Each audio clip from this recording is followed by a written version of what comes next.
Hey there, kings and queens. Welcome back to Faith Helps Podcast. If you feel like you've been battling fight after fight and you're trying to determine if it's something that you did or if it's something that you caused to come upon yourself, you're feeling like you're being punished for something and you have no idea what, I want you to listen to this. So, a lot of us are familiar with the story of Noah and how he got drunk and his son Ham came and saw him, saw his nakedness, and then went, told his brothers, came back. I want you to try to listen to this story with fresh ears. Like, don't just listen to it like, yeah. I want you to really listen to it, and I want to see if you catch something. So, it's in Genesis 9, and we're starting at verse 22. And Ham, the father of Canaan, saw the nakedness of his father and told his two brethren without. And Shem and Japheth took a garment and laid it upon both their shoulders and went backward and covered the nakedness of their father, and their faces were backward, and they saw not their father's nakedness. And Noah awoke from his wine and knew what his younger son had done unto him. And he said, Cursed be Canaan, a servant of servants shall he be unto his brethren. And he said, Blessed be the Lord God of Shem, and Canaan shall be his servant. Did you catch it? Because I was giving you the eye to see if you was going to catch it, baby. I was reading this with fresh eyes, and I was like, hold up.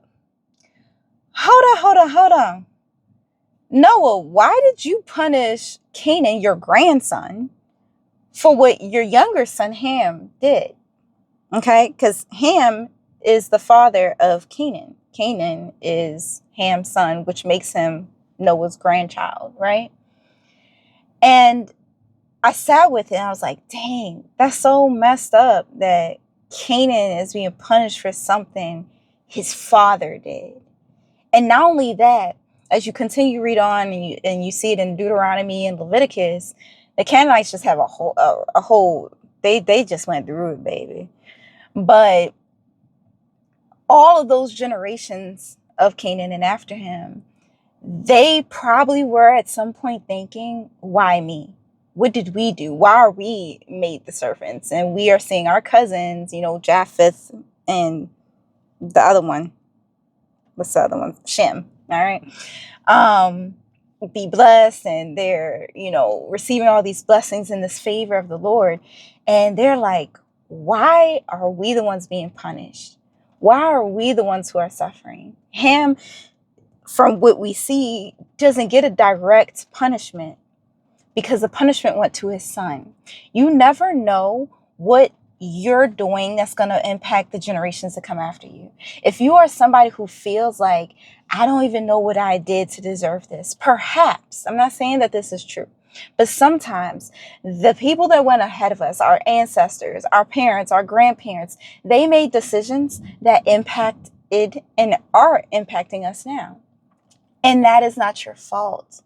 So when you're talking about being that generational curse breaker, baby, this is a lineage of work that you're doing. It's not going to be easy. It's going to feel like, oh, God hates me, or, oh, I'm being punished. That is not true. That is not the case. There are certain things that because God is sovereign and because God is a God of order, it just happens to fall on your plate, and you happen to be the one who can actually break these curses. You're the one who God has given the insight to say, hey, this happened to your family, but it doesn't have to continue with you. You can break and end this. And that requires you to be submitted. I love the way we break down submit. If we break down the word submission, it's sub to the mission. Sub to the mission. What is the mission you were sent here to accomplish or to bring into fruition? Whatever that mission is, you need to submit yourself to it. And you have to roll with the punches. It's not always going to be easy. There are going to be things that feel unfair. You're going to watch the people related to you and connected to you reap the blessings. And you're like, what the heck? Why me? Why am I the one that's suffering? Why am I having it harder? Why do I got to work 10 times harder when homegirl over there is out here wilding and they got it so easy. You need to zoom out and see that this isn't just about you. It's about the generations coming after you. Now, are you going to be the one who allows the curse to continue? Are you going to be the one to pull up your bootstraps and you build up your confidence? You say, God, give me the strength. Maybe my ancestors didn't believe in you and they was worshiping wickedness and they denounced you and they were doing all types of things and they were giving into their flesh. But God, I want to be a child that serves you. I want to reap the blessings that you do have for me. And I have faith enough to believe that if I stay on the course that you're calling me to and leading me to, that it will come to fruition. And maybe, because we just got to go there, maybe you don't get to see the fruit. Maybe you end up being the seed planter. I'm sorry, but we just got to be real. If you look at the Canaanite story, the people who came, Canaan and his immediate children, they didn't always get to see the immediate blessings. They didn't get to reap the immediate harvest. They had to go through some suffering and some trials and some tribulations.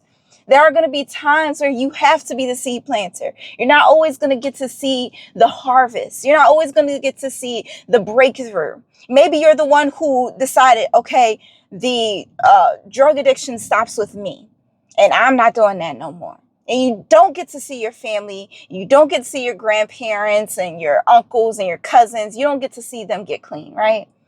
But because you made that decision, generations after you make that decision too. Because they said, yeah, there is history of addiction in my family, but my mom made the decision not to go that route. It worked out for her. And you know what? I can do that. Or my grandmother, she didn't make that same decision. I don't want that for me.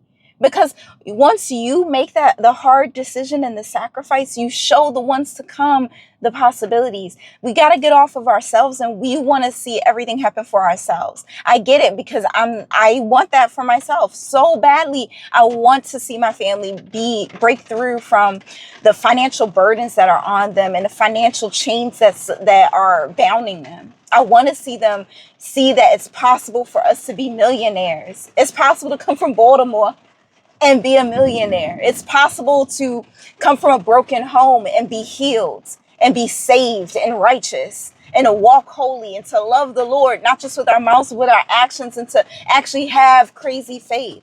I'm believing that. And I may not get to see everything I'm believing for come to fruition for me, but I believe that I'm planting the seeds that will go on for the next generations, for my nephews, for my children's children's children. It's a bigger picture at play. And sometimes we just have to humble ourselves and remember that. So whatever you are going through, I know I'm getting loud over this rain because I want you to get this information. Whatever you are going through, baby, it is not just about you. And it is not your punishment. It is your calling. It is your purpose. Don't throw in the towel because it's getting tough. Don't give up because you don't like it. Push through. You are stronger than that. Maybe you never saw any woman in your lineage and your family history break that curse, or maybe you never saw any of the men in your family be a faithful father, but you can be the person to change that narrative. You will be the person to change that narrative. Be that person to change that narrative. I believe you can do it. I know you can do it. I'm doing it. I need some more people who join with me into just believing and doing. Believing and doing. A lot of us stop at the believing. You got to do something, baby, too. You got to do something to get what you're trying to get and see what you've never seen. So be it. Be that person who doesn't give up. Be the person who makes a different decision. Be the person who decides it stops with me. Be the person to remember this is not a punishment, but it's an opportunity. It is an opportunity. Whatever challenge you're facing, it's an opportunity. Whatever trauma you've been through, it's an opportunity. It's an opportunity. Don't let it break you. Don't let it stop you. Don't let it destroy you. You can do this. I love you. And I hope that you don't give up and you just keep going, baby. Peace out. Oh, and remember, faith helps. Ew.